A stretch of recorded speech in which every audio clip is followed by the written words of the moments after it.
Hi, my name is Crystal. I don't know if I should change the name of this vlogging series. It doesn't really seem to suit what I talk about sometimes.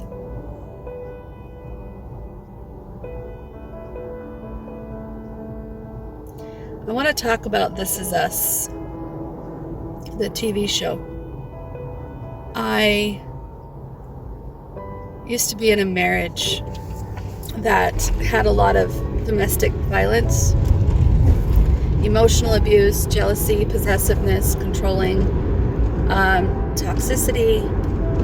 I definitely brought my share of drama to the relationship with my reactions to it all.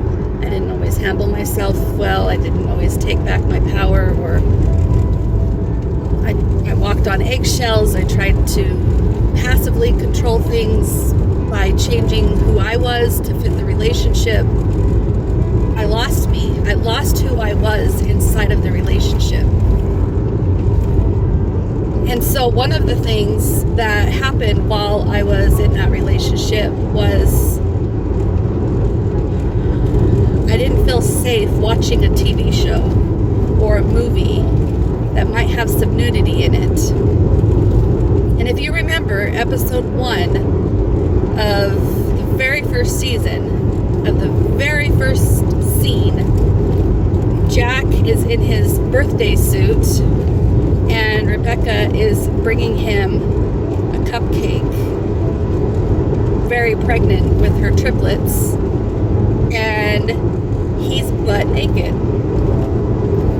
Well, my husband saw that episode with me. I didn't even see the butt naked part back then. And I was in the other room or something, and he saw it as the show was starting. And I rushed to the other room when he made a comment, and I was like, what? When he says, I can't believe this. I'm not interested in watching this shit, and he just... Basically, I was not allowed to watch that show, not unless I really wanted to fight for my rights and make a scene and cause disharmony in my home. So to keep the peace, I never watched the show.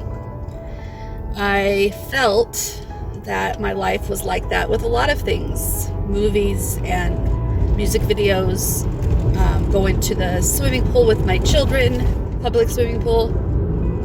Even if we went to the beach as a family, I was always afraid of his anger and his reaction.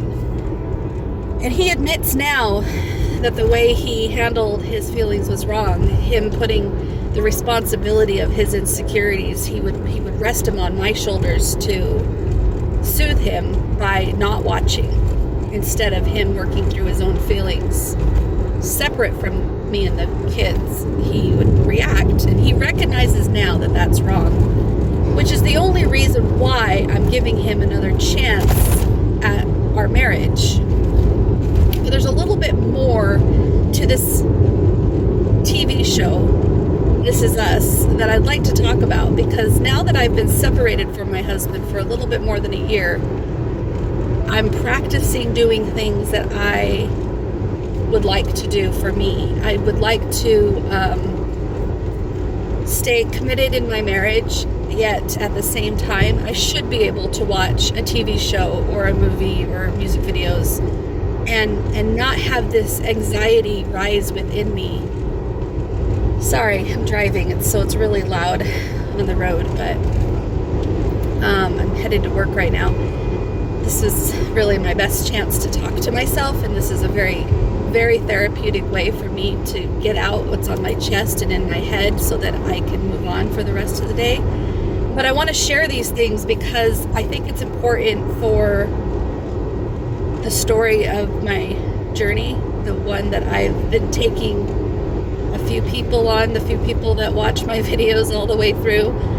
You're watching this journey unfold and unravel, and then tangle back up, and then unravel again. And as I'm figuring my shit out, I want to point out this show, This Is Us. I'm probably in season 3 somewhere.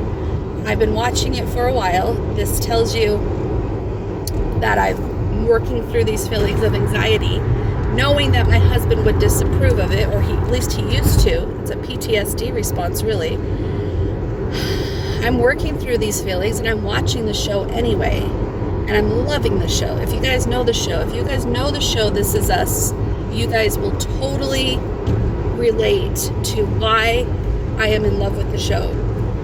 There's a lot of similarities to my life as well, but I can get into that at another time. The part that I wanted to point out right now was Beth and Randall's relationship. Now, if you haven't made it to season 3 yet and you don't know what I'm referring to, when Beth takes on a new job, a job that she's always wanted to do, a job that she's extremely passionate and interested in, she's having some feelings come up for her that you can tell from the way the writers and the actors and the way they are portraying this story, that she's getting resentful of Randall's dominating presence, always putting his career and his wants over hers. And it's getting, excuse me, it's wearing on her. And you can see the level of resentment on her face as she gets excited about, this is definitely going to spoil some things if you don't know what I'm talking about.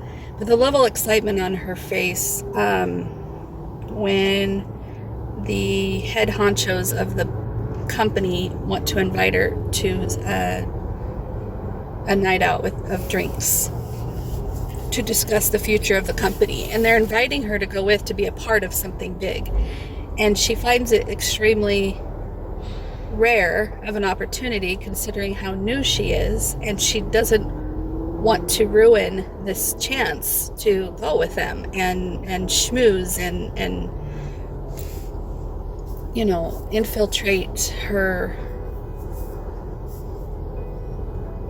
ideas and excitement for the company and stuff. And so, what's that called? There's a word for it. I'm stuck on this word thing.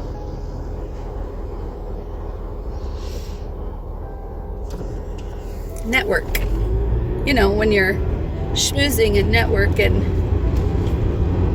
making relationships, that kind of thing. Okay. Anyway, so she calls up her husband and says she's not going to be able to make it to this special dinner that Randall would really like her to be there for. And I get it. Randall's some bigwig in the city now, and he's wanting his wife to basically be his arm candy to make him look better. And Beth doesn't want to go because she's got her own thing going. And I'm watching this dynamic, and I think depending on which side of the fence you sit on, you might be rooting for one over the other. But because of my personal situation, I'm rooting for Beth. Here she is. She has an opportunity to find her individual self, to find her identity, who she is, without always being at Randall's beck and call.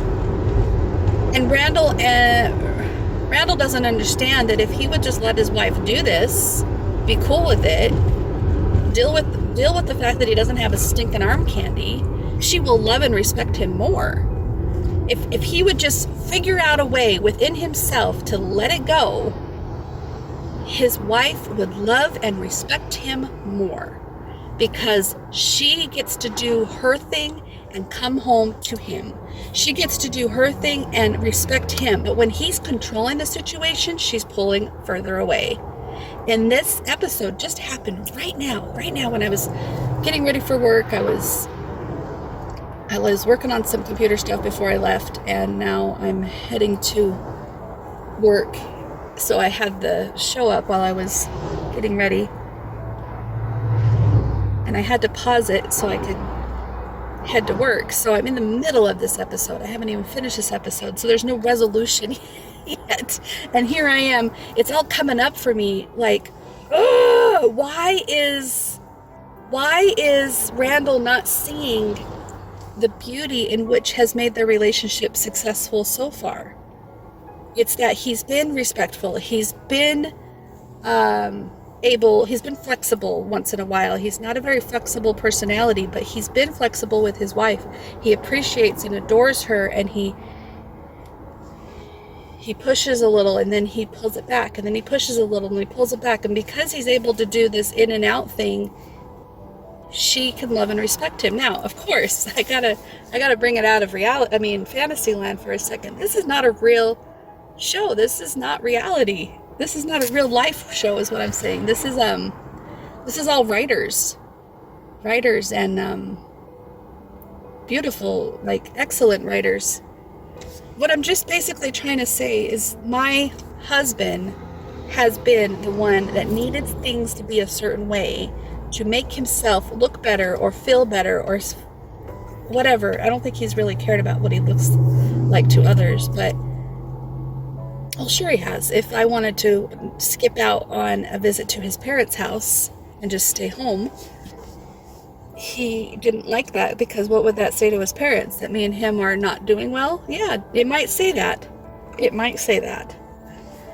And I went with him anyway because I didn't want him to be angry. Well, what are you going to be doing the whole time? Who are you going to go see? What are you going to be doing? My marriage was so much of a living hell that I did my very best to appreciate it, the good parts. I did my very best to be grateful for everything. I clawed my way out of that house and was so proud of myself for moving into my own apartment. And now I'm feeling this displacement, and I'm feeling unease, and I'm feeling disharmony and discord, and I'm feeling like my energy is split, and there's nothing that feels right within me right now. And Jim feels like a familiar option, a familiar choice, a choice that feels like home. It feels like home because it's familiar. But I shouldn't be making a decision from this space right now. I shouldn't be making a decision from the space of discord and disharmony and split energy. I really need to figure out who I am, regardless on where I'm at, regardless on where I'm living, regardless on what's going on with me on the outside. I need to figure this stuff out within me. So today is March 16th, 2022. I have committed to live with my mom for 3 months. And as much as I love my husband, as I was saying on last night's video, and I can see us getting back together and doing our best to make it work, I don't want to be in this back and forthness. I don't want to feel all of this going into it. I can't live in fantasy, and I can't live in fear. I have to live in the reality and be okay with what reality is. And obviously I'm not that okay with it, otherwise I wouldn't feel all these feelings. Now, feelings are not facts, no, but they are an indicator of something deeper, and it's worth exploring. It's worth considering. All right, well, I'm at work now, so I'm in the parking garage. That's why the lighting changed. I gotta get inside, so I will talk to you later. Thanks so much. Appreciate your support. Bye.